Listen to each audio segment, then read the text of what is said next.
Nowadays, digital addiction becomes real. Maybe it's time for digital detox.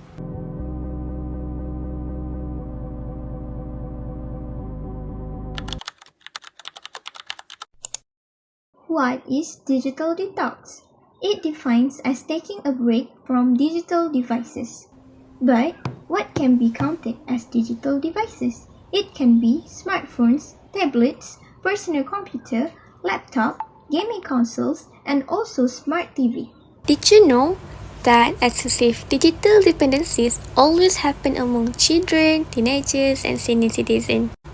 But what might be the reason of excessive digital dependencies? First, for the children, the main reason is that they are exposed to the digital devices too early. This makes us wonder, are gadgets replacing playtime, family time, and childhood experiences? And is it too much screen time affecting our children's growth and well-being? Next, for teenagers, they often struggle due to a lack of self-control when it comes to screen time. So we have to ask, are gadgets helping teenagers learn or distracting them? And can excessive gadget use affect teenagers' academic performance? Finally, for a senior citizen, many turn to technology because they are feeling lonely. But are gadgets actually making elderly people feel isolated instead? And what activities can replace screen time for seniors? Did you know 1 in 3 internet users is a child, and more than 175,000 children go online for the first time every day? And also, what is the most concerning is 9 in 10 children from age 5 years old are internet users. Next, for teenagers, studies shows that 11% of adolescents are pathological users and experiencing addiction-like symptoms and struggling to control their social media habits. Besides, members of Generation Z spend an average 7 to 9 hours daily on non-academic screen activities. In Malaysia, this situation is equally concerning as national data reveals that 91% of teenagers aged 13 to 17 go online every day, while studies among Malaysian secondary school students indicate that up to 66% exhibit measurable symptoms of internet dependency. These statistics highlight a growing issues that can negatively affect teenagers' mental well-being. Next, for senior citizens, by 2025, an estimated 75% of the world's population will be using the internet. And in Malaysia, 86.9% of senior citizens had internet access in 2023. According to the Department of Statistics Malaysia, 96.1% of senior citizens use the internet for social networking, while 81.4% for searching information and 65.6% for online shopping. Now, let's look at the reasons why do they become too addicted to their phones. The children become addicted because of several critical factors. First, they face early exposure to technology, often combined with a lack of parental control. Since they are introduced to screens at a very young age, smartphones easily become their primary source of entertainment. Without parents monitoring what they watch or setting strict screen time limits, children can easily scroll for hours unfiltered.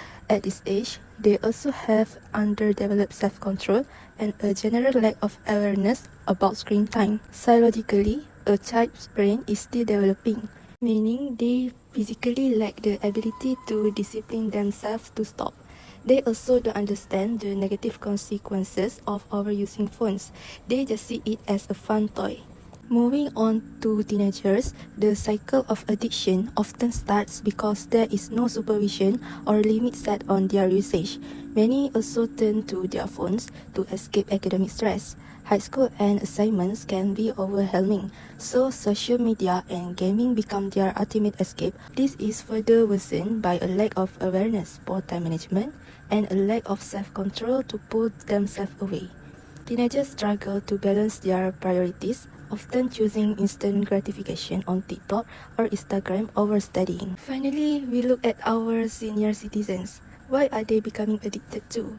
The primary drivers are loneliness and social isolation.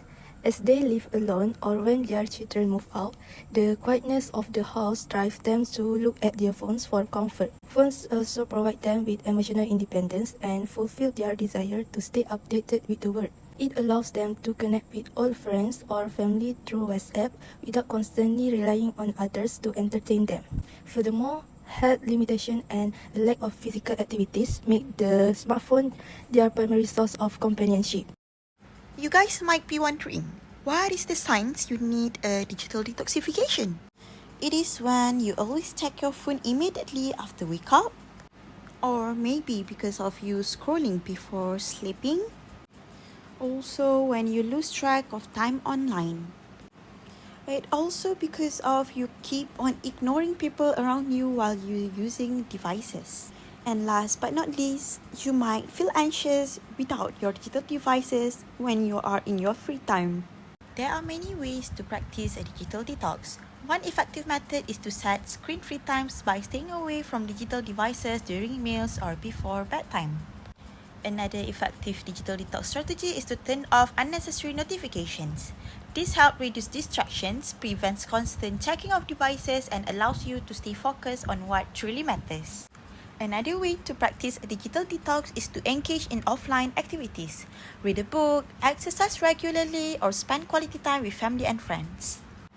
Finally, set daily screen time limits to monitor and manage your device usage. Limiting screen time helps build healthy digital habits as well as improves your productivity. What's the positive impact that we can gain from the digital detoxification? So, the first positive impact is we can reduce excessive screen times. That means limiting device usage, prevents spending too many hours on phone and social media. The second one is we can build a healthier daily habits. It's because a digital detox encourages better routine such as exercising, reading and maintaining a regular schedule. And the last one is we can improve a mental well-being. It is because taking break from technology can reduce mental fatigue and promote a calmer state of mind. On a health perspective, the first impact is we can have a better sleep quality. It is because reducing screen use, especially at night, leads to better and more restful sleep. Other than that, we can also reduce stress and anxiety.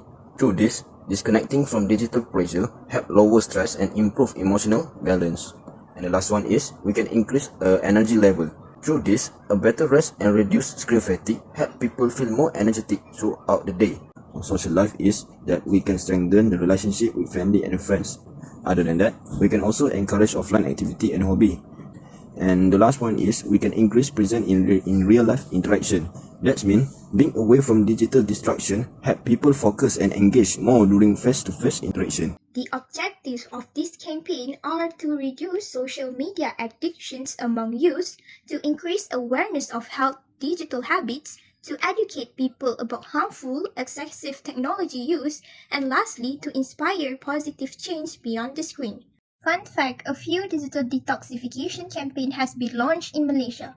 Firstly, Offline 16 launched by VitaHealth Malaysia is a digital detox movement that encourages people to disconnect from their devices for 16 hours and reconnect with themselves. Secondly, is the Safe Internet campaign was launched by the Ministry of Communications and MCMC, promotes safe and responsible internet use, improve digital literacy, and encourages safer digital practices for everyone. The ministries responsible raising awareness with us is Minister of Communication Malaysia, Minister of Health Malaysia, Minister of Education Malaysia, Minister of Digital, and Minister of Women, Family and Community Development.